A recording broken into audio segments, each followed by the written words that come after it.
Doctor Oscar Atienza, buen día, ¿cómo le va? Hola, ¿qué tal? ¿Cómo está? Buen día, gracias por el llamado. Bueno, doctor, el otro día en una columna del colega Román Lechman, en un artículo en Infobae, se le citaba a usted como fuente e inspiración de las decisiones del presidente Alberto Fernández en relación de su último DNU, señalándose en el artículo que usted había hablado o había sido consultado en reiteradas oportunidades por el presidente. ¿Esto fue así? Bueno, la primera parte es posible que se haya informado de mis publicaciones y de todos los planteos que hice, porque todo lo hago en las redes sociales y es pública mi información. La segunda parte, donde incluso dice que habló en reiteradas oportunidades conmigo, no, la verdad que no. Nunca hablé con el presidente Alberto Fernández, pero como les digo, no quita que no hayan tomado la información mía como la toman de cualquier otro investigador o gente que publica gráficos. Así es que, pero haber hablado conmigo, no habló. Bien, y esas publicaciones suyas, ¿en qué sentido apuntan al decisorio del presidente expresado en el DNU que lleva a un nuevo cierre para la Ciudad Autónoma de Buenos Aires, Gran Buenos Aires, primer y tercer cordón, en referencia a lo que usted viene determinando en esas publicaciones o estableciendo en esas publicaciones? Bueno, yo me especializo en el tema, hago un trabajo sobre modelos predictivos en epidemiología y ya lo habíamos anticipado en el mes de enero, el 28 de enero, cuando alguien tuiteó por allí abran las escuelas y al otro día tuvo gran repercusión y vi que se abrían las escuelas. Hicimos toda una proyección, hicimos un conversatorio y explicamos lo que iba a pasar y lo repetimos el 17 de febrero y contamos que íbamos a tener esta cantidad de casos al día de hoy. Y hoy me paro en este día y lo único que digo es todo lo que contamos allá atrás ocurrió. ¿Por qué? Porque la presencialidad escolar tiene una dinámica bastante compleja, ¿no? Y fíjese que hasta el momento no habían muchas publicaciones científicas, prácticamente ni una que hablara de el impacto de la presencialidad escolar sobre la pandemia. Las primeras publicaciones aparecen el 12 de marzo.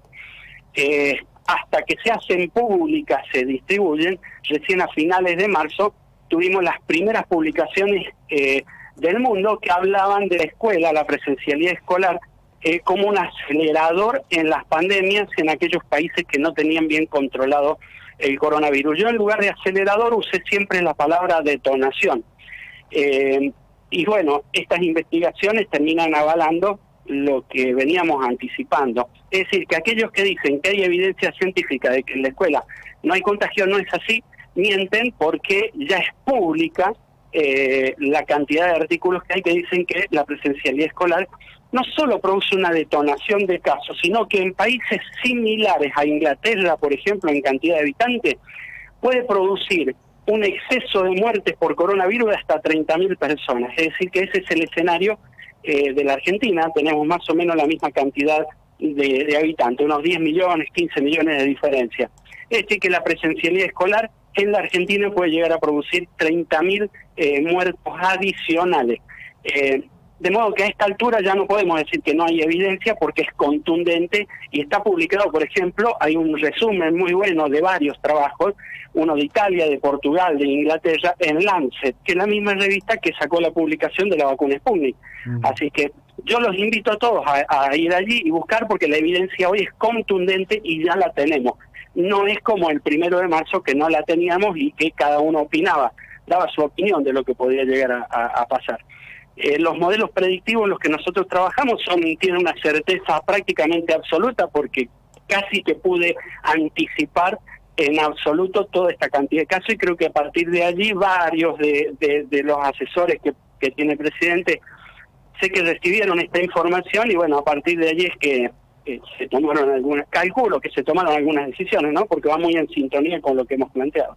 Ajá. ¿Y por qué hay, digamos, a ver, en este escenario hay una enorme cantidad de afirmaciones, lo reiteró anoche Rodríguez Larreta, lo reitera Soledad Acuña, también hay otras personas que forman parte del universo científico que dicen que no, que esto no es así. Ayer Golan, digamos, como que se retractó y dijo, no, en realidad el problema no es la escuela, el problema es la transportación de la gente. Bueno, el problema es la presencialidad.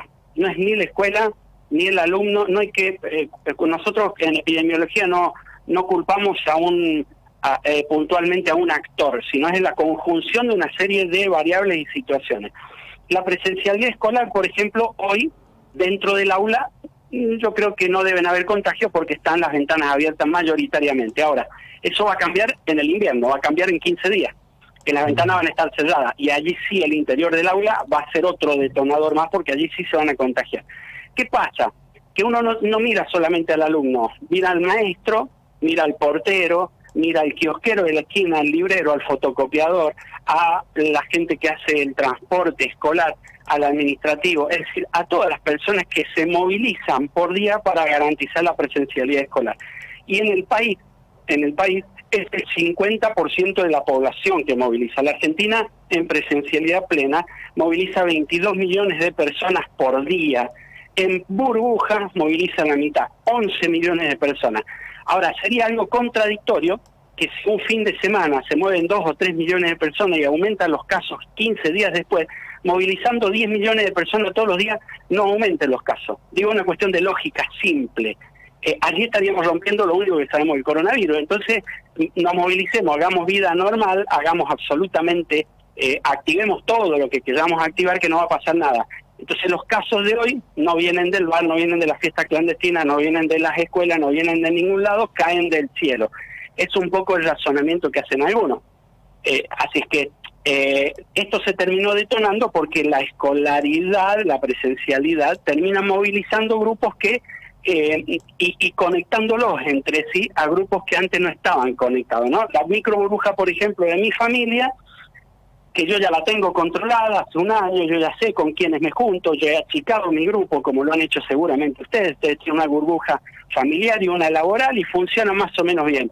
Ahora, cuando conectamos a través de nuestros hijos todas esas burbujas con otras 15 familias más, allí es en donde empiezan los problemas. Así que es una cuestión de epidemiología, de movilidad social. Bien, ahora, digamos, escuchando este punto y sin ánimo de controversia por mi parte, porque ejerzo el periodismo y no la ciencia, pero tratando de entender.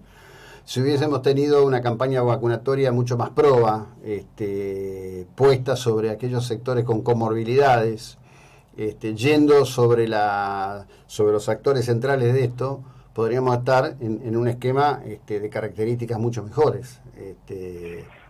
Sí, el tema es que no hay vacunas. Y fíjese que la Argentina está entre los 15 países que más ha vacunado y aún así decimos no hay vacuna, no está. Pero también es un riesgo pensar que porque están vacunados, que eso también se lo advertí yo en varios tuits al gobierno nacional. La semana pasada sacaron una resolución del Ministerio de Trabajo y dice, aquellos vacunados y aquellos que ya tuvieron coronavirus, como tienen inmunidad, pueden ir a trabajar presencialmente. No funciona así el tema. Porque si yo expongo a esas personas a infecciones repetidas, el virus va a terminar saltando los anticuerpos. Es decir, que aún vacunado hay que ser muy cuidadoso con las actividades que uno libera. Inglaterra, por ejemplo, está siendo muy cuidadosa en la apertura de las escuelas, porque ellos ya solucionaron su problema, igual que Israel. Pero si estimulan la circulación de gente, van a estimular la reinfección. Hay que ser muy cuidadosos hasta que la pandemia no termine a nivel mundial para poder reactivar algunas cuestiones. Ni las vacunas por ahora están siendo una solución definitiva. Tienen que ir acompañados de medidas de control y que sean efectivas. Así es que hay que esperar que nos vacunemos un poquito más todos los argentinos para garantizar algunas actividades más, pero algunas yo diría que las tenemos que mirar con mucho recelo, con mucho ojo, hasta que esta pandemia termine de pasar. Bien, y digo, ¿cómo hacemos con el resto, no? Porque tenemos récord de gente empobrecida, tenemos récord de gente sumida en deudas por todos lados y aparentemente el país no tiene los recursos necesarios para ayudar y soportar a sus ciudadanos como sí han hecho otras naciones, como pasa en Europa, como pasa en Estados Unidos, ¿no? Claro, bueno, ahí tenemos el gran problema en toda Latinoamérica, que vamos a terminar con una cantidad de fallecidos un poco más alta por estas situaciones, porque la gente no puede frenar. Me parece que a nivel mundial es un anhelo van a tener que empezar a trabajar un poco sobre estos bolsones de pobreza que hay en el mundo para ver si en las próximas pandemias que van a venir no se sufre tanto.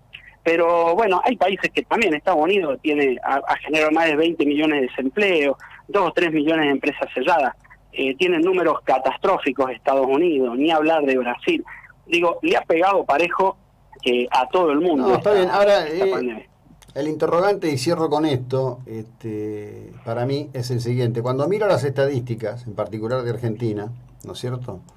Lo que yo observo es que la cantidad de fallecidos del año pasado no difiere demasiado de la cantidad de fallecidos que cada año se dan por gripe y por neumonía.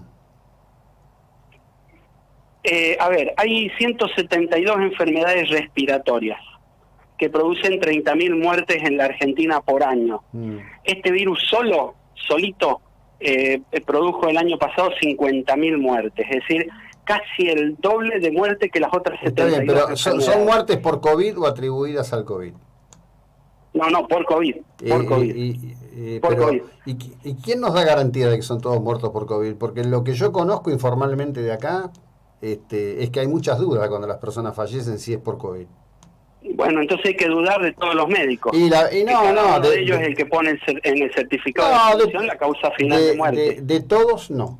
De todos no. Pero hoy a la mañana... 56.000 con 50.000. Mire, hoy a la mañana, perdóneme, hoy a la mañana en esta ciudad de Mar del Plata, un profesional médico que fue director de salud de la comuna de General Pueyrredón, acaba de decir en otro medio, ¿sí? Que los casos que figuran en el Mar del Plata no son los reales. Hay muchas dudas en todos lados, de la cuestión estadística, de la cuestión numérica, en todos lados.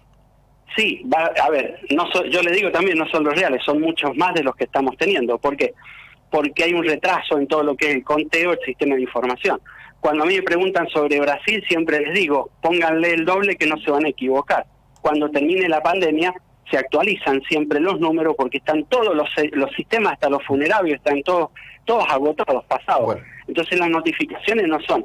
Ahora, poner en duda de que hay un complot internacional, sanatorio, que estamos poniendo como muerte COVID y no es... Y bueno, doctor, discúlpeme, en líneas generales hay un enorme sector de la población que no creo que sufra de delirio tremens, que tiene mucha desconfianza en todo lo que ocurre. Quisiera recordarle que el prohombre de la medicina argentina, el ex ministro Ginés, dijo en su momento que no le preocupaba el virus porque quedaba lejos y que estaba más preocupado por el Zika y el chikungunya, y que nuestro presidente, que por lo visto ha tomado letra de sus decires, según usted mismo entiende, dijo que esto se curaba con una infusión a 90 grados. Es bastante difícil creer, doctor. Sí, lo dijo Angela Merkel, Boris Johnson, Donald Trump. No, pero yo vivo acá en la Argentina, ¿no? Por eso, pero lo dijeron todos. Formó parte de la confusión inicial que generó este virus, que lo tomamos con un comportamiento como de un virus respiratorio del invierno. Y es un virus demostró ser que no fue así. Así que ese error lo cometimos, le puedo asegurar todo. Ahora, difiere mucho de que en el certificado final de defunción uno ponga otra causa de muerte. Ahí hay un delito y lo estarían cometiendo médicos de todo el mundo. Hasta ahí ya yo no llego. Yo hago el diagnóstico de coronavirus, está la clínica, está el hisopado, están los test, los PCR. Sí, que están sumamente sensibles, lo utiliza todo el mundo y hay más de 200 test de distintos tipos que miden la presencia del coronavirus. Bien, doctora Atienza, gracias por su amabilidad. Buena jornada, muy amable. Gracias a ustedes. Que anden bien, hasta luego. Bien. Bueno, corto con el doctor Atienza antes que la audiencia me cuelgue a mí por criterio transitivo.